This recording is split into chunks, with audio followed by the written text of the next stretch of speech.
Және сол қолдың қойылымы оң қолды, яғни алақанды, сол қолды алақанды домбыраның мойнына тигізбей, алақанымызды шұңқыр, мына 4 саусағымыз тізбектеліп орналасу керек, ал бас бармақ біздің екінші саусағымызға қарама-қарсы тұру керек. Былайынан былай жатып қалуға болмайды, ойнап отырған кезде болады осындай. Қиын 4 саусақтарды алған кезде мына бармақтарымыз қисар былай қарай кетіп қалады. Домбыраның мойнына алақанды жақындатпай артқа қарай сәл буынды итерсек, міне өз қалпына тұра қояды. Бармақ екінші саусақтың қалпында өзінің бір-біріне қарама-қарсы орналасады. Ал енді оң қол сұқ саусақ пен бармақты бірге қосып, қалған 3 саусақты жинақтаймыз, ішке қарай. Оны да бір дөңгелетіп ұстаймыз. Буынмен ғана жұмыс жасаймыз. Сол төмен қағып, ашық төмен қағыстар, сол бере ма?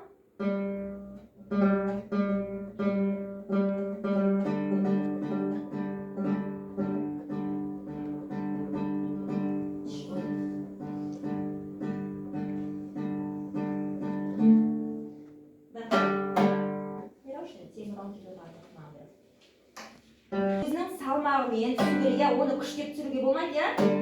Өзінің салмағымен, буынның салмағымен түсу керек. Әлі де.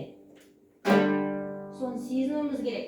Өзінің салмағымен түсіп жатқан. Енді жоғарыға қағысты бармақтың тырнағымен. Ішке қарай аламыз. Жарайсың?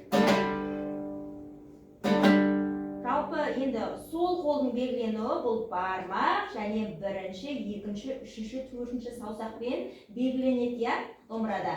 Біз айтамыз, төртінші саусақпен дегенде ең соңғы төртінші. Бізде төртінші саусағымызды ғана басамыз. Мынау бір болып саналады бізде саусағымыз. Түсінікті ғой?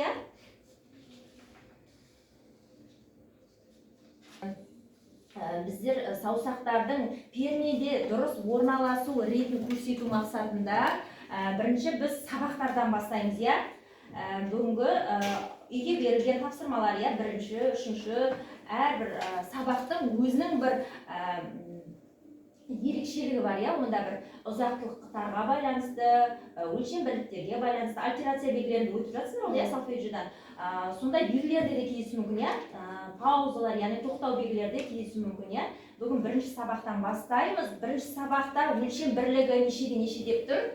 2-ден 4. 2-ден 4. Яғни бір тактының іші 2 егес саналады деген сөз. Ұзақтылықтар мұнда қандай ұзақтылықтар? 8-дік ұзақтылықтар келеді. 1, 2, 2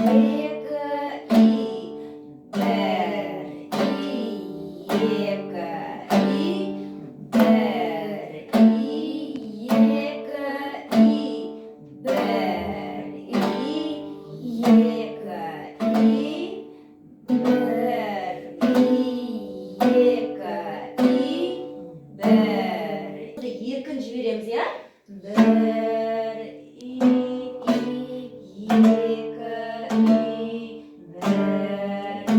жоғары, жоғары.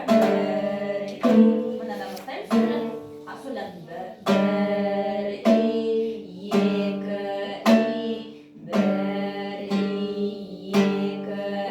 Бұл да банағы нотаның ұзақтылықтары сияқты бүтін пауза, жартылық пауза, ширектік, 8-дік және 16-лық пауза болып кездеседі. Оның қалай саналуыны да білеміз.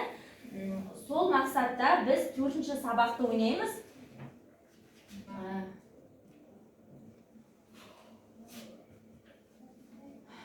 Төртінші сабақта паузаларды түсіну мақсатында, оның қалай саналуын білу мақсатында біз бүгін 4-ші сабақты ойнаймыз. 4-ші сабақта мына S-ті кездесіп тұр, яғни 4-те 4-ке саналады. Бұл реприза белгісі кездесіп тұр, және бұл ұзақтылығы қандай бұның?